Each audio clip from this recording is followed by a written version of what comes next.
Umusa uyamfuna wawo. Wakhumbula Mephibosheth eselahliwe Lodipa. Kwase kuyabuzakala kwathi akekho sele endlini kaSawuli engingamenzela umusa na. Baphendula bathi ukhona. Kodwa ke lokhona inkinga ngayo uqhwalile. Uyinkubela akana lutho. Futhi uhlale Lodipa. Kwasho ukuthi umusa sewufikile. Ufuna umnikazi wawo. Umusa nasewufikile awujikiswa. Awujikiswa imali yomuntu, awujikiswa i-education yo. Umusa nasewufikile uthi ufuna wena. Umusa nasewufikile ufuna wena. Uzokulocate mntwanami. Uyokulanda phansi emavundululweni.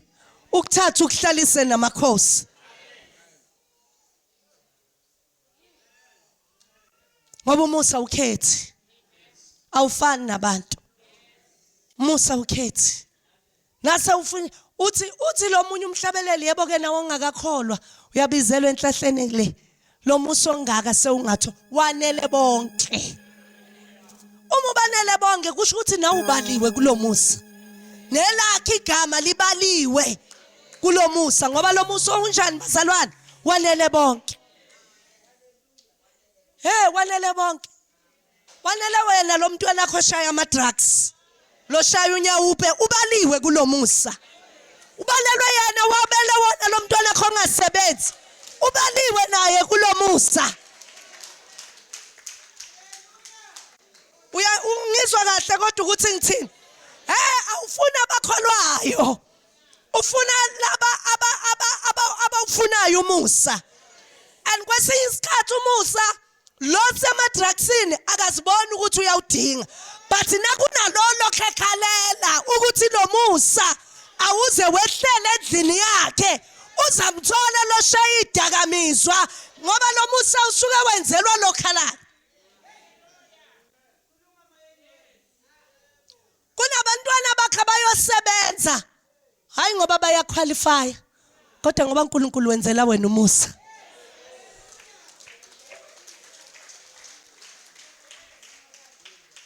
Nikhona bazalwane? Nikhona bazalwane? Moya loNgcwele ke wakhuluma lenye into kimi ngithandaza ngo3 ekseni. La ngikhuleka sengikhumbula abafowethu ngiyabakhulekela nga 1 by 1. Wathi umoya loNgcwele konke nginenzela khona bantwana baka Mamdube angenzeli nina kahle kahle. Ngenzela umama wenu umusa. Ngoba umama wenu uyangikhuleka. Uyangibiza ubusuku nemini. Akakhathali. Lo musa ningadlali ngomusa engiwenzele umama wenu. Kwesinye isikhathi abangilase nithenga imoto nenicabanga ukuthi it's because niyaqualify. Kanti umusa wenzelwa abazali. Nkosi yami. Kanti umusa sukuwenzelwa ikhaya. Ngamuzwa kahle uNkulunkulu. Athi hayi nokuba uya driver sesi. Ngenzela umama wakho ukuthi abe nento azayikhuluma. Athi yebo mina ngifikanga kodwa wami umntwana ufikile lapha. Lo musa bewudirectwe lapha ya. Ngoba ubanele bonke. Ngoba ubanele bonke. Amuzwa kahle uNkulunkulu akhuluma. Wathi ngenzela abazali bakho umusa. Ungadlali ngomusa. Now sometimes siyaswima emseni singawazi ukuthi ubizwe kanjani. Ubone wena izinto ziza. Kanti kunabantu abakhulekayo ubusuku nemini. Bathi lo musa mawungakudluli. Uzubadelele. Ningabadelele abantu abafika ngo10 bathandaze lapha esontweni. Nikhona abazalwane. Afika umfundisi ashumayele kwenzeka izinto kanti kunabantu abafike bakhala. Bathi uNkulunkulu sikhumbule. uNkulunkulu asiphile kuleli sonto. uNkulunkulu asakhe kuleli sonto. uNkulunkulu asibe nemali kuleli sonto. uNkulunkulu asisebenze. Kunabantu abafike bakhala ngo10. Bese siyabadelela ngoba bengama-asha. Bese siyabadelela ngoba sazi la bahlala khona. Bese siyabadelela ngoba sazi ukuthi abana imoto. Kanti bawuphethe ukey wokuvula emseni kaNkulunkulu. Vuselela umoya wakho phakathi kwami. Nasuvuselela umoya phakathi kwakho, awuyikhetha umuntu, awuyicwasa umuntu. Akunabantu labo ngeke ubabingelele, ungambani ubabingelele bona bangavumi. Ngoba umoya sewuvuselelwe phakathi kwakho. Awunamuntu ozothi wena umkhulumisa kube yibona bangakhulumisi wena. Ngoba umoya sewuvuselelwe ngaphakathi kwakho. Sekuvuselela umoya. Nasewuvuselela umoya uyadlula ukuthi ungenzeni. Ngithi sawubona makhi ngidlule.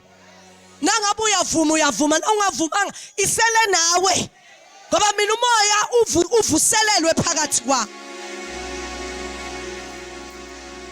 Vuselela umoya wakho phakathi kwami. Vuselela umoya wakho phakathi kwami. Nasuvuselela umoya uzokwenza ukwazi ukuyithoba.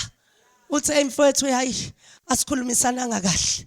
Asibambane ngezandla idlule. Ngahlala unabantu babambela ngamaqhubu. Abanye bethu bengikhomba labanye ngithi hey uyazi kubhlungu kwenziwa kabi. Akekho phethe iblanket nginikhombe bazalwane. Kubhlungu kwenziwa kanjani bazalwane? Kwenziwa kabi. Ngibolekele akekho phethe iblanket. Hayi phatha ngeblanket. Hey le yaze yalula le. Lethi isikhwama ke. Lethi okay. Uma naba abantu bayafika bazothuka mina mamdlovu. Angiyeke wena ngoba wena bakuthuki. Bathi lo mama lo uthwele. Lo mama unenyoka. Bathuka mina ngithi. Nibabona benjena bane cult. Bathuka bani? Lento nayifika ifika ishaya kuphi bazalwane? Ishaya la enhlizweni. Nikhona bazalwane? Bathi ngoba umoya uvuseleliwe. Nokuthi thu ngiyazazi mina ukuthi ngiphilaphi. Angiphili labathi ngiphila khona. Nikhona bazalwane? Uma ke umoya ungavuselelwanga bofika bangithuke. Bathi lo mama unenyoka. Akwazi ukuthi indoda ithandazele. Nalo mama enza into enziwa indoda yakhe. Kusho ukuthi bathwele labantu. Ngisho mina. Uma ngithatha lezi zinto abayishoyo ngiba nje.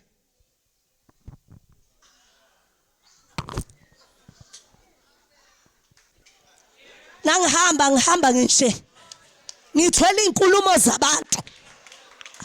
Nangifuna ukuphakama bazobuya abanye abangasashonga ukuthi uthwele. Bathi lo mfazi kaNdlovu zenza yena. Ifike lento ikushaye phansi. Usathi uyaphakama bathi njengoba benjena kusho ukuthi basebenzisa amafutha enyoka. Ibuye lento ikushaye phansi. Bathi umoya nawuvuselelwe. Bathi nabekhuluma lezi zinto idilike. Uqhubeka uhambe ngathi akwenzekanga lutho. Uqhubeka ubheke phambili ngathi awuzwanga lutho. Uqhubeka ukhonza uNkulunkulu ngathi awuzange wabona lutho. Ngoba immediately uthatha inkulumo zabantu sikwenza idwafu. Labantu laba abakhulumayo bahamba bakhululekile. Bazi nokuthi libhekephi. Mara wena uyagqilazeka. Gqilazwa ngabantu abakubiza ngamagama. Uvumela umoya kaNkulunkulu uvuselelwe ngaphakathi kwakho. Uthi na uyibona inhlupheko phakathi kwayo. Umoya kaNkulunkulu uthi kade uNkulunkulu ngiyophuma nini kule nhlupheko. Uze umoya kaNkulunkulu athi nginguJehova uNkulunkulu wakho. Ngiqinisile ngithi ngiyakuba nawe. Nayikuphi la ukhona khona. Angiyikushiya ngikuyeka. Ngoba umoya kaNkulunkulu uvuselelwe kuphi bazalwane? Ngaphakathi kwakho. Ubezwe bakhulume ngabantwana bakho. Mara umoya kaNkulunkulu nawuvuselelwe ngaphakathi kwakho. Awuyombuza ukuthi emakho uthini ngomakhelwane wa? Uthini ngomntwanami? Nikhona bazalwane. Uvela uthi msize uNkulunkulu. Kodwa ngithandazela umusa. Ukuthi umusa wakho awufinyelele kulomntwana. Ukuze abantu bakubone ukuthi wena unguThixo. Vuselela umoya wakho. Renew the right spirit within me. The right spirit asibekhona phakathi kwekhaya lakho. Njengoba unenkinga emshadweni wakho kudingeka the right spirit ezosolva inkinga lezi ezikhona emshadweni wakho. Lady Apostle Ndlovu uMadube is bringing you mirror services in the month of June, alongside with the one and only Apostle Ibin Dlovu. On the 7th of June, the Lady Apostle will be in Randfontein at Ramusa Hall at 10 a.m. On the 12th of June, the Lady Apostle will be in Klerksdorp at Joburton Hall at 10 a.m. On the 13th, the Lady Apostle will be in Vereeniging. She will be arriving at Solto Deity Hall at 10 a.m. Then on the 14th of June, the Lady Apostle will be hosting the mirror service in Rustenburg. She will be in Kabane Hall. Then on the 19th of June, the Lady Apostle will be in KwaNongoma at the Multi-Purpose Hall at exactly 10 a.m. On the 20th, the Lady Apostle will be in Mbazwane at the Multi-Purpose Hall at 10 a.m. Then on the 21st of June 2025, the Lady Apostle will be in Mduba at the Town Hall. The service will begin at 10 a.m. People of Potchefstroom, be ready to receive the Lady Apostle. For on the 27th of June 2025, she will be hosting the mirror service in Potchefstroom at Borough Grounds. The service will begin at 6 p.m. to 6 a.m. in the morning. It will be an all-night prayer. Then on the 28th of June, the mirror service will be in Stanger at the Town Hall. The service will begin at 10 a.m. Don't miss out. Don't forget to bring a small mirror when coming to the service for the Lady Apostle to disconnect you from any monitoring spirit. You can also register for a one-on-one session when you arrive at the service. For more information, call our call centers. Numbers are on your screen. Shalom. Viewers at home, let us remember that Apostle Ibin Dlovu is hosting prophetic key services in the month of May. Therefore, the Apostle is sending Lady Apostle Umadube to the following places. On the 3rd of May 2025, the Lady Apostle will be hosting the prophetic key service in Kumbu at the Town Hall at 10 a.m. On the 8th of May, Lady Apostle will be in Middleburg at Adelaide Tambo. The service will begin at 10 a.m. We will be at the community hall. On the 10th of May, Lady Apostle will be in Emelo Church. The prophetic key service will begin at 10 a.m. On the 12th of May 2025, at exactly 10 a.m., the Lady Apostle will be in Davidson, in Victor Ntlazulwane Hall. On the 14th of May, at 10 a.m., the service will be at King Williamstown, at Eskenjana Hall. On the 15th of May, Lady Apostle will be in Port Elizabeth at Daku Hall at exactly 10 a.m.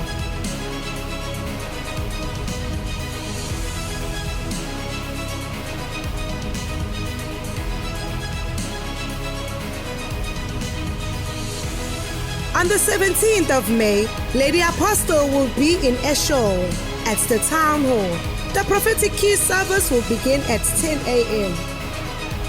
People of Carolina, be ready, for the Apostle himself will be coming to Carolina in full glory. He will be arriving at Eslobela. The Apostle will be with you at 10 a.m. sharp at Slobela Hall on the 22nd of May. Then on the 30th of May 2025, we close it with Bulwa. Lady Apostle will be in Bulwa at the Town Hall at exactly 10 a.m. Bring portion of soil from your yard, bring documents, CVs, IDs, bank card, whatever you need the Lady Apostle to bless for you. Book for a one-on-one session when you arrive at the service. For more information, call our call center. Numbers are on your screen. Abuseko Obunzini.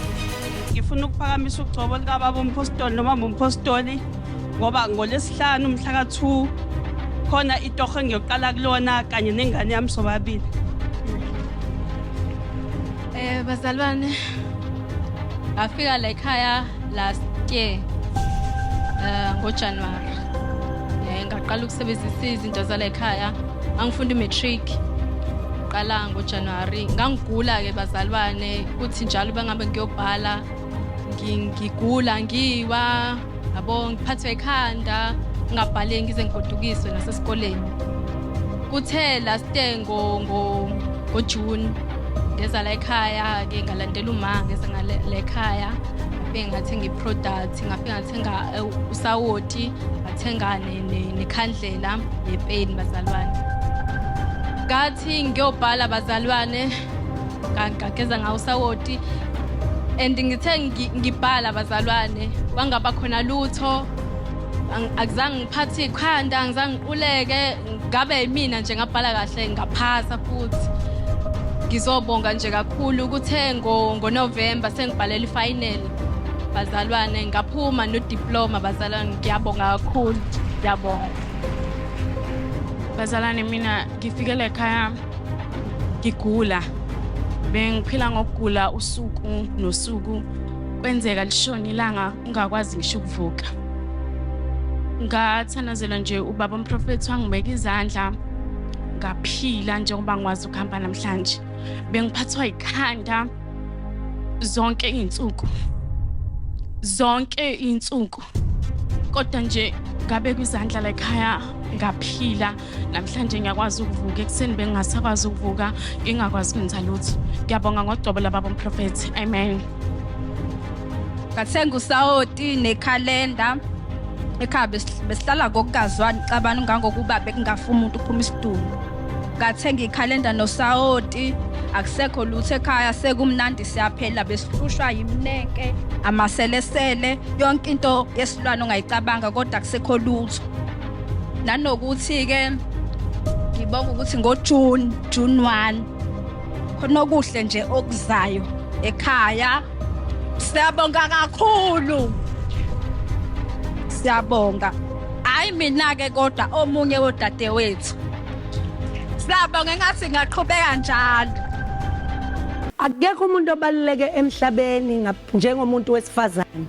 namuhla kunamakhaya kunemindeni kungenxa yomuntu wesifazane kodwa futhi akekho umuntu othwele nodonsa kanzima njengomuntu wesifazane akekho umuntu onyatseka nocindezelekayo njengomuntu wesifazane ingakho ke ngiyakumema kule conference yabantu besifazane engihlelile ngithi buya mama buya sisi wami buya dadewethu buya mntwanami sizophakamisa into yakho sihlale sonke ubusuku bonke silungisa isimo sakho ngiyobe ngikhona ke ngaye umhla ka30 lapha ya eThekwini lapha yana ebandleni lethu e425 West Street ngesikhathi sika 6 kuyoze kuse ekseni yilapho siyobe sikhuthazana khona njengabantu besifazane sicushisana ngendlela eya empumelelweni sicushizana ngendlela yokuphuma ezimene sesibhekene nazo othola ukuthi zisidonsela emuva empilweni ngayo umhla ka30 kuyobe kulesihlanu ngiyacela ungahlale ekhaya whether ushadile noma ushadanga whether umfundisi noma umamfundisi noma umprofetikazi lenkonzo ngiyenzele wena yokuthi sizobamba isandla sakho sikonyule kulomgodi ongene kuwona sizobamba isandla sakho sithi impilo iyaqhubeka iyaphambili kanti abantu baseGauteng namaphethelo abangilindele bona ngiyeza ngizobe nginani ngo10 o'clock ekseni ngaye umhla ka31 May ngiyobe ngikhona lapha ya enumber 39 School Street sithi alihlobo imqhele yethu asilungisana imqhele yethu kule nkonzo kule women's conference ka2025 kanti ke nani bantu baseNaspoti ngiyobe nginani ngayo umhla ka9 May kuyobe kulesihlanu ngiyofikela khona lapha yana esontweni lethu leli lapha ngakwi base army yamasoja ngaso isikhathi sika 6 ntambama kuyoze kuse uhleli noMadube angeke uhlale nami impilo yakho iremain the same kanti ke ngiyoba nalithuba le one on one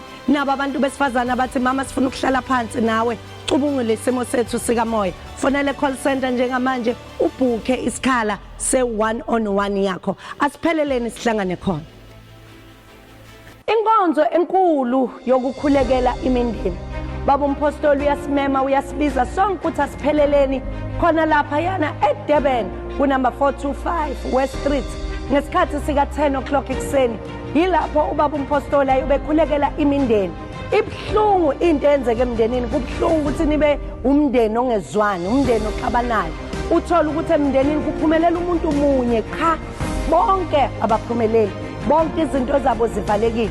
Nithole lezo simo leso sesinifake ekutheni anisakhulumisani, anisangenelani. Kubuhlungu ukukhulisa abantwana abangakwazi ukukulalela njengomzali. Yingakho-ke yathi ubaba umpostoli ngesonto ekuseni ngaqala ulenza iphutha. Uyakucela ukuthi wena butha wonke umndeni wakho sizohlanganyela kule nkonzo ngo-10 o'clock ekuseni eThekwini. Kanti abantu baseJohannesburg nani ngiyobe nginilindile lapha enumber 39 School Street. Yilapho sobe sithi amathambo kaHezekiya awahlangane, imindeni ayizwane, imindeni ayiphumelele.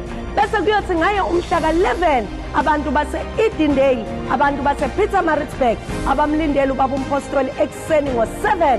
Yiyo le nkonzo yokukhulekela imindeni. Yenzani show ukuthi uza nomndeni wakho niyaphelela enungayishiyi inhlabathi yasekhaya. Kanti abantu base-Soshanguve namaphethelo ngiyobe nginani ekuseni ngo-8 ngizele khona ukuzokhulekela imindeni. Kanti-ke nakuwo wonke amasonto kababa umpostoli le nkonzo yokukhulekela imindeni iyobe iqhubeka eNelspruit, iyobe iqhubeka ePort Elizabeth, iyobe iqhubeka eMelo, nakuwo wonke amabandla kababa umpostoli. Vukela esontweni eliseduze nawe ngayo umhla ka-11 May kuyobe kuyona le nkonzo yokukhulekela umndeni. Phatha impahla zabathandiweyo bakho, baphathe labo khona ukubaphatha, sihlanganyele kanye nawe sikhulekele ikhaya lakho. Kanti-ke abantu bakamhlushwa abangilindele ngiyeza lapha esontweni lethu, kodwa ngiyofikela lapha kwaMhlushwa Community Hall, ngiyofikele eholweni, ngiyobe ngikhona ekuseni ngesikhathi sika-10 o'clock ngizele khona ukuzokhulekela yona imindeni ngayo umhla ka-18 kuMeyi. Bese kuthi ngomhla ka-25 ngiyobe nginani bantu basePulekwane ngithi imindeni ayihlangane, imindeni ayiphakame. Angeke ukuthi lento ebiyenzeka kogogo bakho iqhubeke yenzeke kuwe. Angeke lento yenzeke kuwe iqhubekele esizukulwaneni sabantwana bakho. Sithi iqalekiso zomndeni ayinqamuke, imindeni iphakame, asihlangane khona. Shalom Christian Fellowship Ministries, under the leadership of Apostle Ipin Ndlovu, has launched an online store, making it easy for you to receive your prophetic material at your doorstep. In and out of South Africa, distance is not a barrier. All you have to do is log into our store on www.shalomonline.co.za. Select your product, view your cards, and enter your name as well as your address. Pay directly on our website and your order will be delivered to you. Shalom to all our viewers at home. This is Lady Apostle Ndlovu. I'm here to remind you and to invite you again to join me every Sunday at number 39 School Street, City and Suburban. That is where we are fellowshipping. That is where deliverance takes place. That is where I sit down and have a one-on-one with you every Sunday, 10 o'clock. And don't forget, visit my page, Lady Apostle Ndlovu. As you see it on the page, don't forget to share and like the page.